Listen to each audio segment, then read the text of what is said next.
मौलवी साहब, एक लड़का है सुफियान तयागी के नाम का, जो कि चरथावल से है। उसने मदारिस और उलमा को लेकर कुछ विरोध किया है, उस पर आप क्या कहना चाहोगे? देखिए, इस पे क्या कहिए, जहालत थी, जहालत पेश कर दी उसने अपनी। अगर उसको कुछ अकल होती और वो मदारिस में जाता, पढ़ता और इस्लाम को समझता तो ये बातें ना करता। कोई और बात ये कर दे तो बात चल जाती, लेकिन एक जो खुद को ईमान और इस्लाम वाला कहे और ये बात करे तो जाहिल है। देखो, इस्लाम में हर चीज़ की गुंजाइश है, लेकिन 3 चीज़ें ऐसी जिसकी गुंजाइश नहीं है। उसमें एक शिरक है और एक मनमानी है, यानी मनमानी नहीं चलती हमारे मज़हब इस्लाम में, और एक होती जहालत। तो इसके अंदर जहालत थी, इसने अपनी जहालत की बिना पर वो बात कह दी।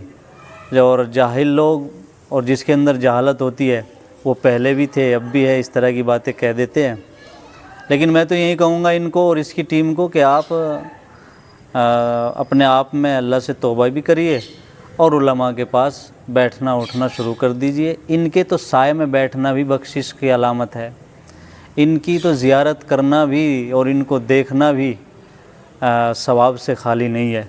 और रहा मदारिस इस्लामिया का मसला, तो बता देता हूँ इसको और इसकी टीम को जो इसके साथ रहते हैं और ये खुराफात वीडियो बनाकर थोड़ी टीआरपी समेटे हुए हैं, तो इनसे बता देना चाहता हूँ कि आज अगर आप घूम रहे हो, फिर रहे हो, खा रहे हो, यहाँ तक कि तुम्हारे तन पर कपड़ा है, तो इन मदारिस की वजह से है। अगर ये मदारिस ना होते तो अंग्रेज़ों की ग़ुलामी करते, अंग्रेज़ों की जूतियाँ साफ़ करते।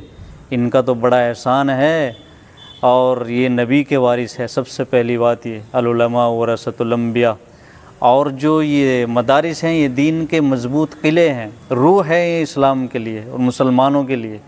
मुसलमानों की रूह और मुसलमानों को जो फूलती और पनवाती है और जो पनपता है मुसलमान, वो मदारिस इस्लामिया से ही पनपता है।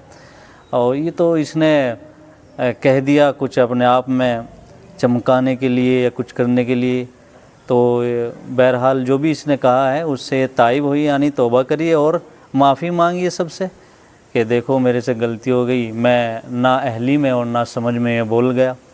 और आज से अभी से ही ये शख्स उलमा की सोबत में बैठना शुरू कर दे तो इंशाअल्लाह ताला ये इंसान बन जाएगा।